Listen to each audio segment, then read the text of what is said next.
কবিতা বিশৃঙ্খলা ও শৃঙ্খলা। বিশৃঙ্খলা দিয়ে আর যাই হোক শৃঙ্খলা আনা যায় না। আগুনের অভিধানে শিশিরের কোনো প্রতিশব্দ নেই। যে হাত জানলার কাঁচ ভাঙে সেই একদিন স্বচ্ছতার দাবি তোলে। ইতিহাস তখন মৃদু হেসে তার আঙুলের ছাপ মিলিয়ে দেখে।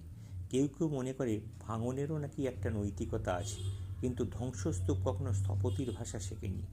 রক্তের উপর দাঁড়িয়ে পতাকার রং আরও উজ্জ্বল হতে পারে, কিন্তু মানুষের চোখে সেই রং দীর্ঘকাল টেকে না।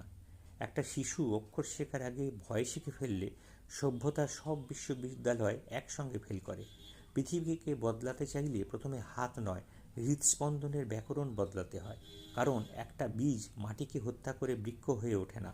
একটা নদী দুই তীরকে শত্রু বানিয়ে সমুদ্রে পৌঁছায় না, মানুষও পারে না। তাই আজও যারা অন্ধকারকে অস্ত্র বানিয়ে ভোরের ঘোষণা লেখে, তাদের কণ্ঠে ভবিষ্যতের নয়, শুধু প্রতিধ্বনির শব্দ শোনা যায়। বিশৃঙ্খলা দিয়ে আর যাই হোক শৃঙ্খলা আনা যায় না, শুধু আরও কিছু ভাঙা আয়না জন্মায়, যেখানে মানুষ নিজের মুখ নয়, নিজের ক্ষতই বারবার দেখতে থাকে।